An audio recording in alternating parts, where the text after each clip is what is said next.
The burial of La Viuda. Gabriela did not want to go in. She hugged the list, the pages of the life of La Viuda against her belly. Her feet dragged, the weight on her shoulders heavier than any stone she had ever carried. She stood in the foyer, afraid to cross over, afraid of the smell of orchids, afraid of the metal casket, but she had to go in. It was expected.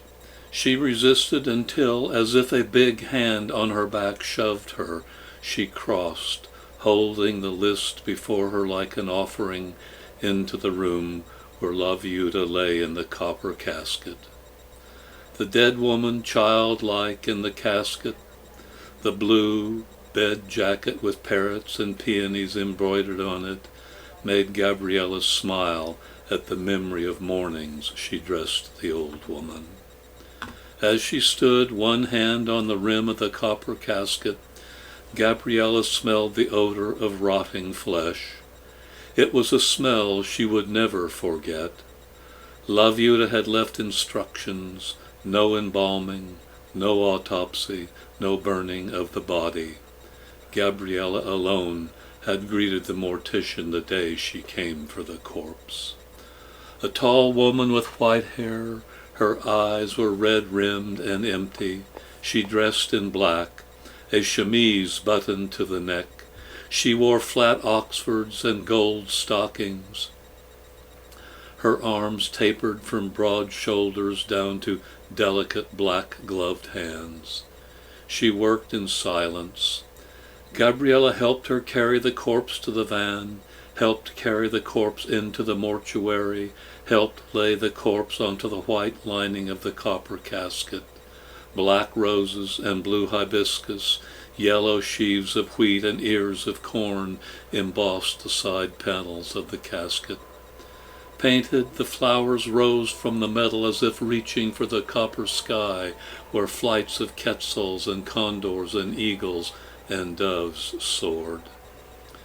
Gabriela waited, for what she did not know, for she was alone and did not know what to do, did not know where to go, and as she waited she smelled again the scent of decay.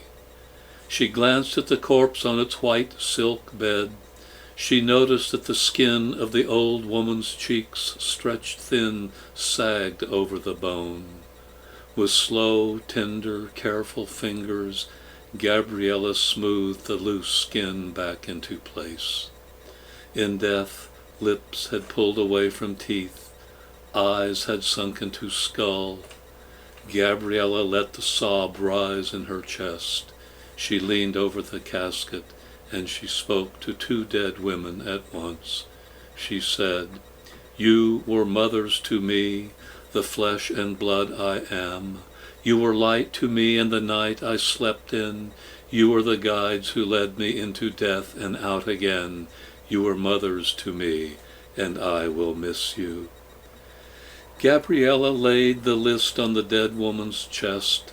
As she backed off, she stirred the air with her passing, but the decay was now the sweet scent of flowers, the sweet smell of the jungle where she had walked in the evenings to the pool, ashamed of her flat chest and narrow hips, ashamed of her nakedness.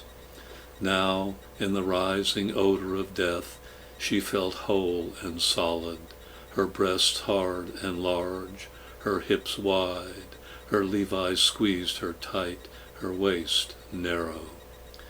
She sniffed the perfume of La Viuda's corpse. She took deep breaths, holding each one, knowing that never again should she savor such sweetness. The door behind the casket at the back of the viewing room opened, and the black-dressed corpse carrier returned, gliding, a bird in flight, a soul in its beak. With lowered eyes brimming with respect and perhaps remorse, she closed the casket with the long and slow and deliberate touch of a mother caressing her bewildered and tearful child. Gabriela heard the distant rumble of machinery, the click of metallic gears, the whine of a motor. the sound of gates opening to take La Viuda down into the darkness. Into the pitch-black caverns the corpse would slide, down to the waiting gods lying on their blood-red blankets, down to the eyeless skulls of the dead. Gabriela closed her eyes just as the hungry mouth closed, and stones rumbled and the sun set. The odor of orchids clung to the air. Waiting outside the mortuary, Gabriela smelled rain and heat and heard insects buzzing. Swarms of blackbirds settled out of the sky to perch in trees, on the grass, on the railings of fences, and on the stalks of flowers. Then came the throbbing sound of a tractor emerging through a door of the dead place. The tractor pulled a wheeled catafalque. The copper casket lay on a shroud of black, and in the light the metal birds of the casket took wing again. The black roses clustered fresh as if just blooming, and the wheat sheaves undulated with the motion of the cart over the path. Gabriela followed the cart, and there, off and far away, she saw the upturned black mound. A mountain of black pulled from the earth, and on the mound clutches of blackbirds chattered as if gossiping in their wait for the tractor that, pulling the casket, rolled smooth as death must roll. Gabriela followed in its wake to the graveside where the tractor cut itself free from the cart, leaving casket and shroud to the hordes of waiting birds, now perched on the lips of the gaping earth mouth that, in turn, waited for La Viuda, who would lie forever wrapped in the copper sheets of dying.